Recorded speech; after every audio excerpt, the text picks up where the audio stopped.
6 minutes from Islamabad and barely 45 minutes from Peshawar, located in Nowshera district. یہاں رشکئی اقتصادی zone میں ہم ایک نیا صنعتی دور دیکھ رہے ہیں اور اس کا محل وقوع اسے بہت اہم بناتا ہے۔ بسم اللہ الرحمن الرحیم۔ رشکئی اکنامک زون 900 ارب کا سی پیک کا سب سے بڑا اقتصادی منصوبہ جو ہر پاکستانی کو امیر بننے کا موقع دیتا ہے۔ خیبر پختونخوا کی سرزمین یہ صرف پہاڑوں اور وادیوں کا نام نہیں ہے، یہ صدیوں پرانی تاریخ کا وہ ورک ہے جہاں سے دنیا کے عظیم تجارتی قافلے گزرا کرتے تھے، اور آج یہاں کنکریٹ، لوہے اور جدید ٹیکنالوجی کی ایک نئی دنیا آباد کی جا رہی ہے۔ یہ کہانی ہے رشکئی اسپیشل اکنامک زون کی، جو پاک چین اقتصادی راہداری یعنی سی پیک کا محض ایک پروجیکٹ نہیں بلکہ پاکستان کی معاشی بقا اور مغربی روٹ کا سب سے اہم گیٹ وے ہے۔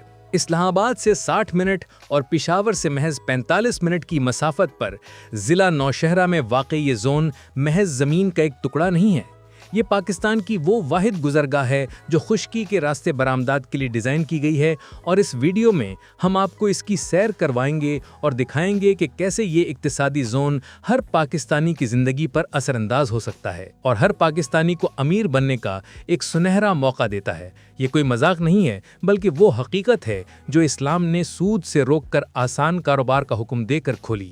تو چلتے ہیں، کرتے ہیں اس کی سیر، لیکن پہلے ہمارا چینل ضرور سبسکرائب کر لیں۔ ناظرین، رشکئی اکنامک زون منصوبے کی وسعت کا اندازہ اس کے حجم اور شراکت داری سے لگایا جا سکتا ہے۔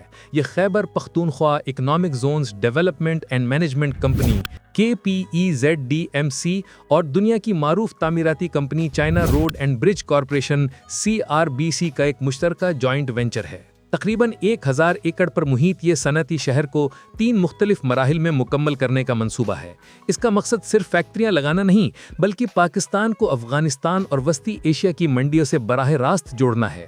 کسی بھی انڈسٹریل زون کی کامیابی کا راز اس کے محل وقوع میں چھپا ہوتا ہے۔ سی پیک سیکریٹریٹ کے دستاویزات کے مطابق رشکئی کا یہ محل وقوع اسے ایک لاجسٹکس فورٹریس بناتا ہے۔ یہ کرنل شیر خان انٹرچینج پر واقع ہے جو ایک منفرد ڈبل ایکسس پوائنٹ ہے۔ یہاں 2 اہم قومی شاہراہیں آپس میں ملتی ہیں۔ جنوب کی طرف M1 موٹر وے اسے اسلام آباد، لاہور اور فیصل آباد کی بڑی کنزیومر مارکیٹ سے جوڑتی ہے، جبکہ شمال کی طرف سوات ایکسپریس وے اسے براہ راست معدنیات کے خزانوں یعنی سوات، بونیر اور محمد کی کانوں تک رسائی دیتی ہے۔ اس کنیکٹیویٹی کو مزید مضبوط کرنے کے لیے 2 خصوصی ایکسس روڈز تیار کیے گئے ہیں۔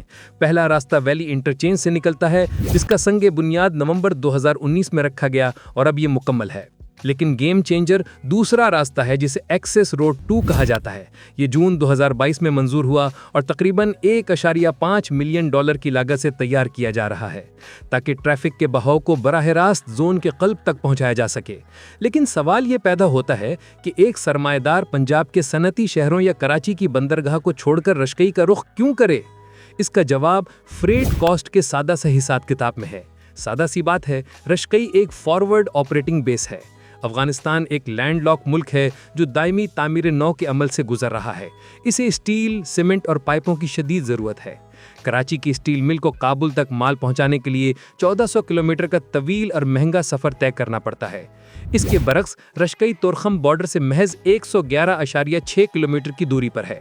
یہاں سے کابل تک ٹرکنگ کا خرچہ کراچی کے مقابلے میں کئی گنا کم ہے۔ افغان اپنی تجارت پاکستان کے ساتھ بند کر رہے ہیں تو ساتھ ہی چین، تاجکستان اور قازقستان موجود ہیں جن کے ساتھ کامیاب تجارتی قافلے جو تبادلے جاری ہیں۔ لیکن یاد رکھیں، یہی وہ 25 سے 30% کی بچت ہے جو رشکئی میں بننے والے مال کو افغان اور وسطی ایشیائی منڈیوں میں ایرانی اور بھارتی سامان کے مقابلے میں ناقابل شکست بناتی ہے۔ زون کے اندرونی انفراسٹرکچر پر مجموعی طور پر $128 ملین کی سرمایہ کاری کی گئی ہے۔ تعمیراتی کام کی رفتار حیران کن رہی ہے۔ فیز 1 جو 247 ایکڑ پر محیط تھا، مارچ 2023 میں اپنی مقررہ مدت سے 6 مہینے قبل مکمل کر لیا گیا۔ فیز 2 کا کام 2023 اور 2024 کے دوران جاری ہے، جبکہ فیز 3 کا شیڈیول 2025 سے 2027 کے درمیان طے کیا گیا ہے۔ آج کی تاریخ میں زون کے اندر سڑکوں کا جال، نکاسی آب کا نظام اور 4 دیواری مکمل ہو چکی ہے اور صنعتوں کی آباد کاری کا عمل تیزی سے جاری ہے۔